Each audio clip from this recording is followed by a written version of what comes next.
बिस्मिल्लाहिर्रहमानिर्रहीम। अस्सलामु अलैकुम वरहमतुल्लाहि वबरकातुहू। Doctor Nadeem Azhar Siddiqui, family physician and diabetologist. उम्मीद है आप सब लोग खैरियत से होंगे। जैसा कि हमारी ग़िज़ा में चावल एक बहुत अहम पार्ट है उसका हमारी ग़िज़ा में, ख़ास तौर पे हम बिरयानी की शक्ल में, पुलाव की शक्ल में, या दाल चावल या सिंगापुरियन राइस या मुख्तलिफ़ चाइनीज़ डिशों के साथ भी हम इसको इस्तेमाल करते हैं और हम लोगों की एक बहुत मरगूब ग़िज़ा है और काफ़ी पसंद किया जाता है। ख़ास तौर पे एशिया के ममालिक जिसमें पाकिस्तान और इंडिया और बांग्लादेश वगैरह शामिल हैं, यहाँ पे राइस या चावल का इस्तेमाल बहुत ज़्यादा होता है।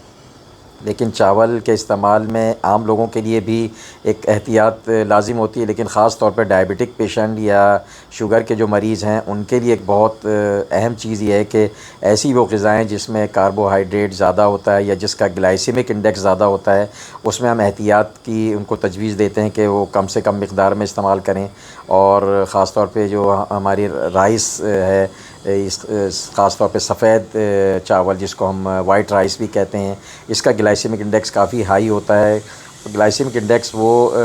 पैमाना होता है किसी भी ग़िज़ा के में शुगर बढ़ाने का, जो उसका पैमाना है कि वो कितनी शुगर बढ़ा सकता है, इसको ग्लाइसेमिक इंडेक्स कहते हैं। तो ख़ास तौर पे वाइट राइस जो है इसका ग्लाइसेमिक इंडेक्स काफ़ी हाई होता है। तो हम और इसकी वजह सिर्फ यही है कि इसमें सिंपल कार्बोहाइड्रेट की मिक़दार काफ़ी ज़्यादा होती है। तो आम लोगों की हद तक तो ठीक है, लेकिन वैसे भी हम आम लोगों को भी हम इसमें बैलेंस करके या उसको एतदाल के साथ या मॉडरेट क्वांटिटी में इस्तेमाल करने का मशवरा इसलिए देते हैं कि इसके इस्तेमाल से, जैसा कि पता है, राइस या चावल के इस्तेमाल से मोटापे का इम्कान भी ज़्यादा होता है, और जब मोटापे का इम्कान बढ़ता है तो साथ साथ डायबिटीज़ बढ़ने का भी इम्कान होता है। तो इसलिए डायबिटिक पेशेंट को अमूमन हम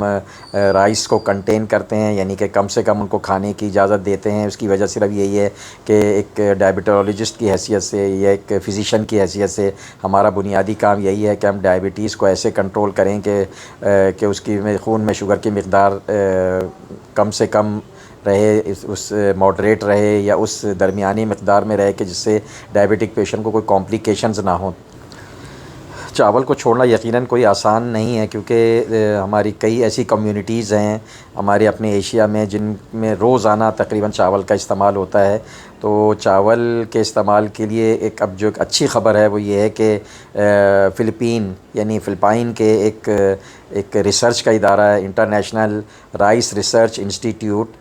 इसने एक तहक़ीक़ के ज़रिए, जो उनकी 10 साला तहक़ीक़ है, और इन्होंने मुख्तलिफ़ जो मग़रबी ममालिक हैं उनके साथ कोलैबोरेट करके एक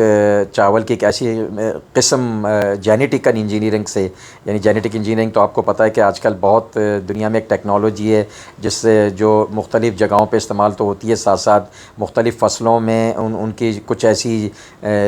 चीज़ें हैं, अशिया हैं, ऐसी ग़िज़ाएँ हैं जिनको हम इम्प्रूव करने के लिए जेनेटिक इंजीनियरिंग का सहारा लेते हैं। तो इसी तरह राइस या चावल के हवाले से भी फ़िलिपीन में इसकी बाकायदा तहक़ीक़ की गई है, और मुख्तलिफ़ दुनिया के मग़रबी जो रिसर्च के इदारे उनके साथ मिलके, और इस 10 साला तहक़ीक़ से उन्होंने एक ऐसे ही चावल की